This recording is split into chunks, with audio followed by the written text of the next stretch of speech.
જેમ બને તેમ આજના દિવસ સંબંધી સ્વપત્ની સંબંધી પણ વિષયાસક્ત ઓછો રહેજે.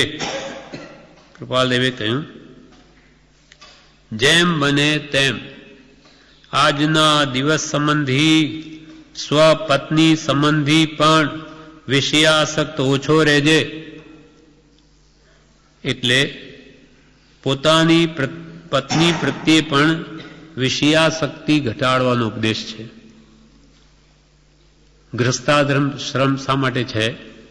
કે વૃત્તિ બહાર ભટકે નહીં, એકમાં સીમિત કરી. એટલે ગ્રસ્તાશ્રમની વાત આવે છે કે ભાઈ એક પત્નીમાં સંતોષ રાખીને રહેવું. પછી એમ કહ્યું કે ત્યાંથી પણ વિષયાસક્તિને ઘટાડી અંતર આત્મામાં આવવું. કારણ કે વિષયાસક્તિ મનને મલિન કરે છે અને મલિનતામાં આત્માનું પ્રતિબિંબ પડે નહીં, આત્મજ્ઞાન થાય નહીં. મન નિર્મળ હોય તો જ એમાં આત્માના દર્શન થાય છે. એટલે જેમ બને તેમ આજના દિવસ સંબંધી સ્વપત્ની સંબંધી પણ વિષયાસક્ત ઓછો રહેજે. વિવેચનો બ્રહ્મચારી કહે, 5 ઇન્દ્રિયના વિષયોમાં સ્પર્શ ઇન્દ્રિયનો પરિચય જીવને અનાદિકાળથી છે. તે દૂર કરવા નાની તેનો પ્રથમ ઉપદેશ કરે છે. 5 ઇન્દ્રિયો છે આપણી, તેમાં શરીર એ સ્પર્શ ઇન્દ્રિય કહેવાય, બીજું મોઢું, ત્રીજું નાક, ચોથી આંખ ને 5મા કાન. આ 5 ઇન્દ્રિયના વિષયોમાં સ્પર્શ ઇન્દ્રિય, કામેન્દ્રિય, એનો જીવને પરિચય અનાદિકાળથી છે. કોઈ સ્પર્શ ઇન્દ્રિયનો વિષય કોઈ કાળે છૂટો નથી, અનંત કાળમાં. એટલે એને એ વિષયને દૂર કરતા વસમું લાગે છે. એટલે 5 ઇન્દ્રિયના વિષયોમાં સ્પર્શેન્દ્રિયનો પરિચય જીવને અનાદિકાળથી છે.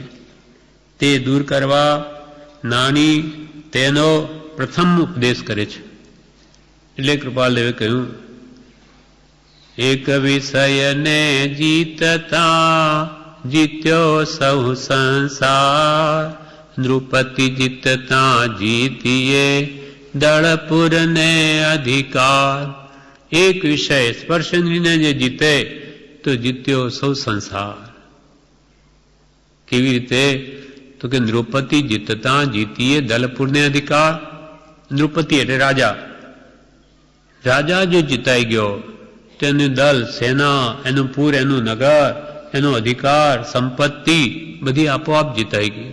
એમ એક વિષયને જીતે તો એના બધા વિષયો આપોઆપ જીતાઈ જાય છે.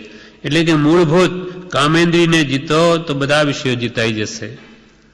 તે દૂર કરવા જ્ઞાની પુરુષો તેનો પ્રથમ ઉપદેશ કરે છે.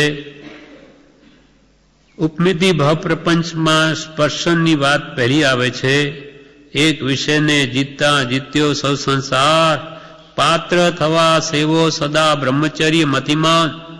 એ મતિમાન એટલે બુદ્ધિમાન જીવો, તમે આત્મજ્ઞાન મેળવવાને પાત્ર થવા માટે બ્રહ્મચર્યને નિરંતર સેવો. સ્પર્શેન્દ્રિયને જીતવી તે દેહાધ્યાસ દૂર થવાનું કારણ છે. દેહમાં આસક્તિ જે અનાદિની પડેલી એને દૂર કરવામાં સ્પર્શેન્દ્રિયના વિષયને જીતવો એને મહાન બળ આપે છે. ઇન્દ્રિય દ્વારથી ચૂકી પડ્યો હું વિષયો વિશે, ભોગો પામી ન મેં પૂર્વે જાણ્યું રૂપ યથાર્થ જે.